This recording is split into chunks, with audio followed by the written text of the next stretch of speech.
Hearing loss can cause a lot of problems for us in so many ways that sometimes we don't even realize it, or sometimes we don't want to deal with it. So let's go over some things that affect us in hearing loss and those things we can do. So, hello everyone, this is Lisa from Hearing Loss Pathfinder. And today, for sure, we're going to go over things that impact us in regards to hearing loss. And these are things that you already know, probably, or some things that you want to know about in terms of how this affects us. So, one of those things are feelings. Hearing loss can cause depression, anxiety, feeling of loss, isolation. So it really can hit us broadsided with all of those issues. Then the other thing is we withdraw. No, I won't go to the restaurant because I won't hear anything and I won't enjoy it, so I won't go. Oh, they're going to go on a vacation. No, I won't go to the vacation with my family because, it's just going to be a struggle and I won't be able to hear them, and they'll get frustrated with me, and blah, blah, blah. So, I'm not going to go. So, you start to withdraw from daily events, important events in your life. So, that's where you're at. We're going to talk about later on in the video on important steps. The other thing is you miss info. You miss it, either because you couldn't hear it on the TV, or somebody tried to alert you, you didn't hear it. And important things like, oh, we're going to get together for so-and-so's birthday. Do you want to come? And all you heard was, we're going to get together. Do you want to come? So you miss important pieces of what's going on around you. You can't hear or understand the news because you haven't turned on the captioning. Or you get so tired of reading the captioning that you just kind of give up and you saw the news with your eyes, but you didn't get the whole thing. And you missed important pieces of the news. So your life turns into blanks, into spaces in which, and there is a statement, you cannot remember what you did not hear. I'm going to say that again. You cannot remember what you did not hear. And that's really important to remember. Also, there's another friend of ours. She was an advocate, and she might not be like us in all ways, but she did reflect about life, and she shared those reflections with us throughout her life. And she traveled all over the world giving talks and sharing her experiences of what it was like to be deaf and blind. And this is someone who I admire. I'm going to come up with her name for a few seconds. I'm in a blank. But she said, blindness separates us from objects, but deafness separates us from people. And that's really important to think about for a moment. And this is part of her reflection that she shared with all of us. Blindness separates us from objects, but hearing loss, deafness, separates us from people.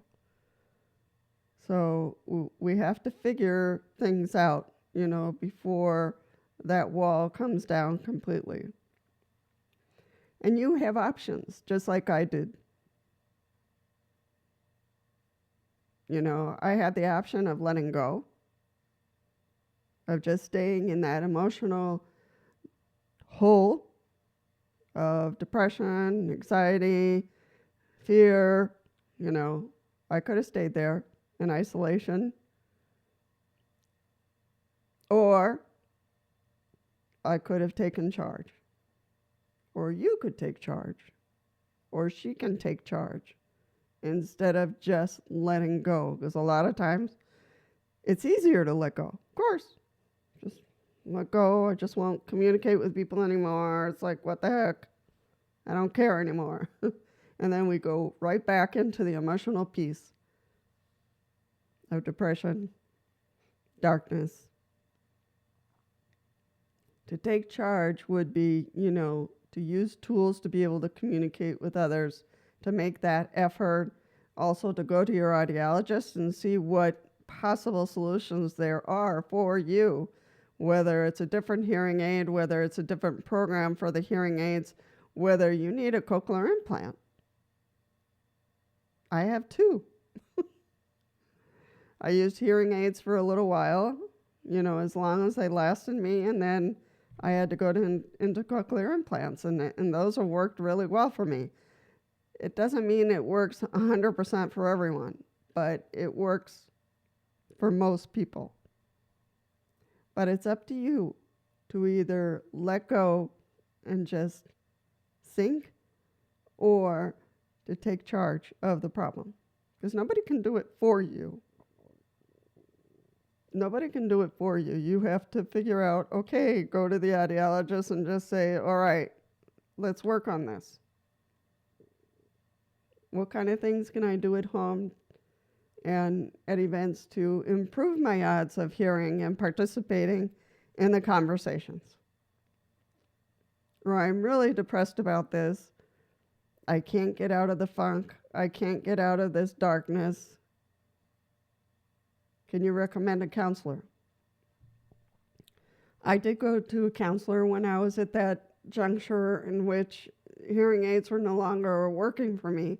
So the therapist, she would write things down for me, and we would do counseling. She wouldn't let go. She continued to work with me. So, when you get to that point where the emotional issues are really pulling you down, it's important to connect with a counselor and get back on the horse. So an audiologist and a counselor, those two go very well together, because it'll help you have the reasons to fight, the reasons why you want to reconnect. Now we're going to talk about the other side of what happens to the people who are trying to reach out to you.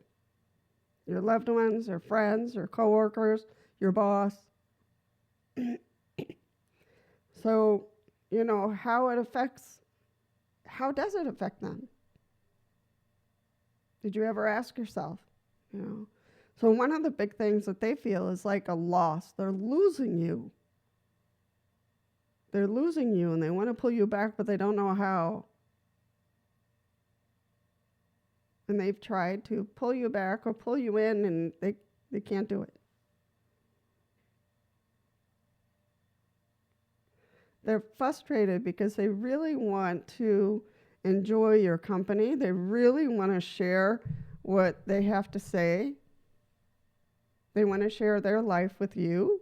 They want to share their exciting moments with you, whether it's a child or an adult. Your coworkers really want to keep you going. They want to see you succeed and be the strong person you've always been in that field. But they can't do it for you. So, you might be hearing those recommendations from a coworker, could you work on your hearing? Have you seen a doctor? Have you gone to an audiologist? And you've probably heard that many times. But they only want the best for you, and they don't want to lose you as a person, as a professional, as a grandpa, as a brother, as a son, or as a daughter, a grandma, a cousin. You're an important person. You're a part of the fabric of the family. And once you start letting go, that fabric starts to tear. It's no longer complete without you. So they want to do something, they don't know what, other than encouraging you, other than reminding you to go see the audiologist, to go to a therapist. There's so little they can do, and so much you could do. They want to help.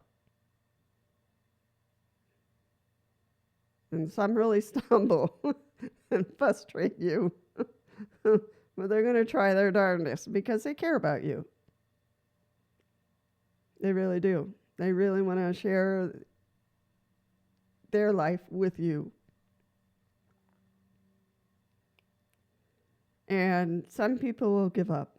Some people will walk away from you. And that's going to increase your sadness, your loneliness, anger, perhaps.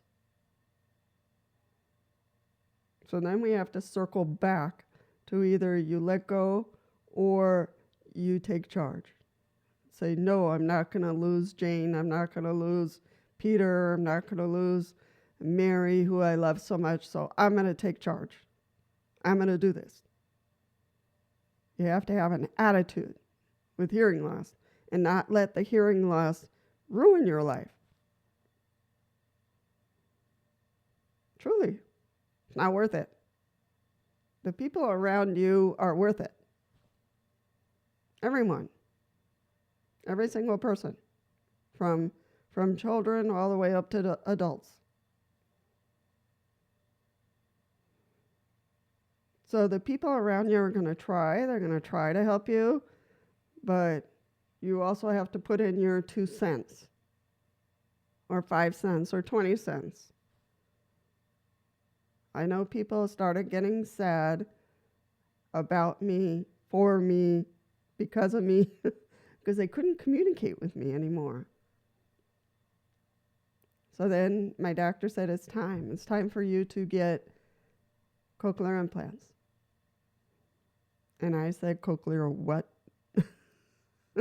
I had no idea what that was. So I was sent to a presentation on cochlear implants, and there was a lot of parents there because they had younger children, minor children who were losing their hearing, and the parent was desperate to do anything. Due to the love for that child, they were willing to do anything. So of course, after the talk, I had a friend who invited me to talk to one of the doctors to talk about the possibility of a cochlear implant.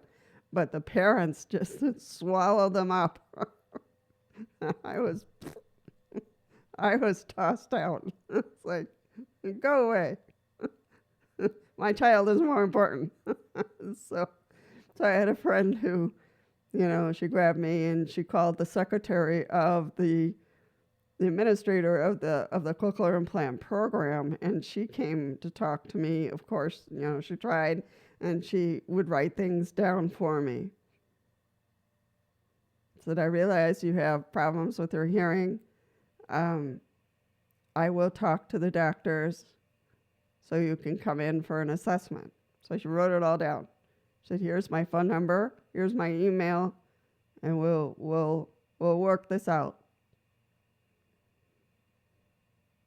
So that was the start. That's all I needed. They sent me an appointment, and I started going to the assessment. So I wore hearing aids. They changed my hearing aids for better ones, and then that failed. So then it was time to do the cochlear implants. So, it's work. I'm not going to say it's not. I'm not going to say it's easy because it's not, but it's on your plate to either toss or say, yes, I'm going to take charge. I'm going to do what the doctors tell me to do, and I'm going to go through the process of either changing my hearing aids or doing cochlear implants or going through listening therapy, using techniques to be able to hear better, all of that.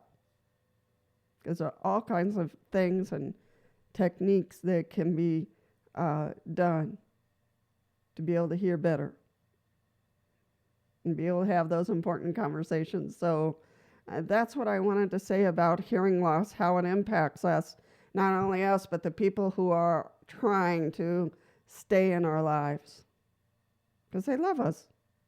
The bottom line of all this is love. So they'll go as far as love pushes them.